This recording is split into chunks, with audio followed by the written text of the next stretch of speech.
Assalamualaikum warahmatullahi wabarakatuh. Perkenalkan, nama saya Laluna Salsa Medika dengan NPM 160319107.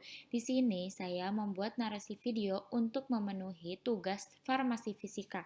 Selain itu, ingin membuat diri saya menjadi paham.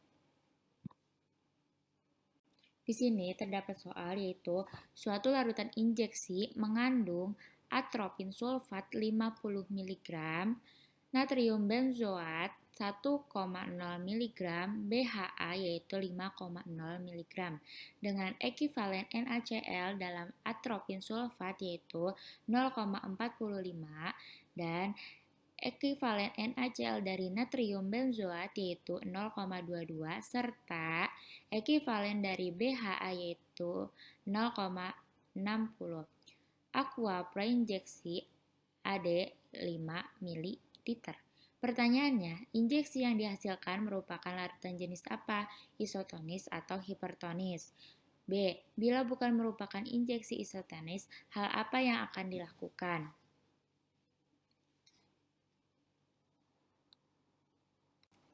Setelah kita membaca dan memahami soal, kita lihat perhitungannya.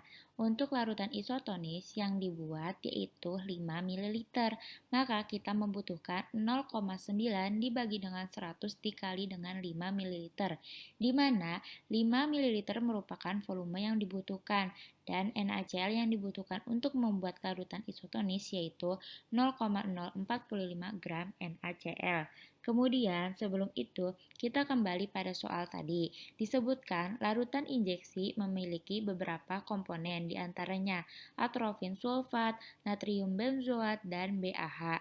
Tiap komponen tersebut memiliki keterkandungan NaCl, sehingga jika kita ingin mengetahui seberapa banyak NaCl yang dibutuhkan untuk membuat larutan tersebut menjadi isotonis, maka kita sebelumnya perlu mengetahui seberapa banyak keterkandungan NaCl yang sudah dilarutkan di injeksi tersebut. Untuk menghitung keterkandungan NaCl pada komponen tersebut, maka tinggal mengkalikan massa dari komponen tersebut dengan ekivalensinya. Sebagai contoh, atropin sulfat memiliki massa 50 mg, dikonversikan menjadi gram sehingga menjadi 0,05 gram. Dikalikan dengan ekivalensinya dan menghasilkan 0,0225 gram NaCl. Itulah NaCl yang terkandung dari komponen atropin sulfat. Kemudian untuk natrium benzoat dan BAH perhitungannya sama. Sehingga untuk natrium benzoat hasilnya 0,00022 dan BAH hasilnya 0,0003. Setelah dihitung keterkandungan NaCl pada setiap komponen zat penyusun larutan tersebut, maka hasilnya dijumlahkan dan didapatkan total gram NaCl yang terkandung di dalam larutan injeksi tersebut yaitu 0,0257 gram NaCl. Setelah diketahui gram NaCl yang sudah terkandung dalam larutan injeksi tersebut, maka kita bisa menghitung NaCl yang dibutuhkan. Sebelumnya, suatu larutan dapat dikatakan isotonis, harusnya mengandung sebanyak 0,9 gram NaCl. Dari hasil total NaCl tadi terlihat bahwa nilainya kurang dari 0,9 gram NaCl. Maka larutan tersebut bukan larutan isotonis melainkan hipotonis.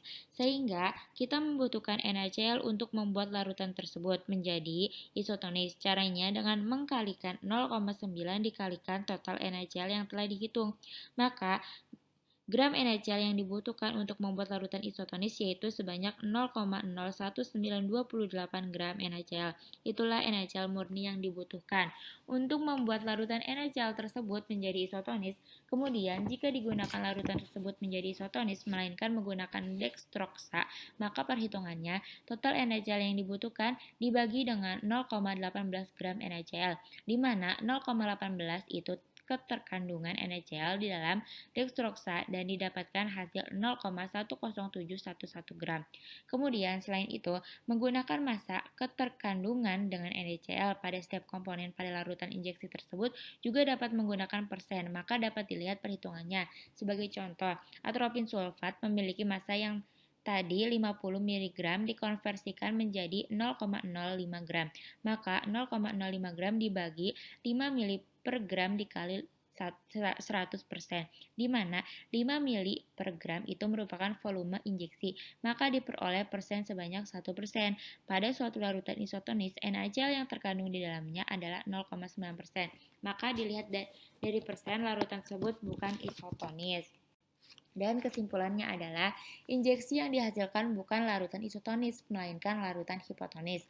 Karena injeksi tersebut bukan merupakan larutan isotonis melainkan larutan hipotonis, maka perlu dilakukan penambahan NaCl atau dengan penambahan dextrosa untuk membuat larutan tersebut menjadi larutan injeksi isotonis. Alhamdulillah, terima kasih telah mendengarkan dan semoga kalian memahami. Terima kasih. Wassalamualaikum warahmatullahi wabarakatuh.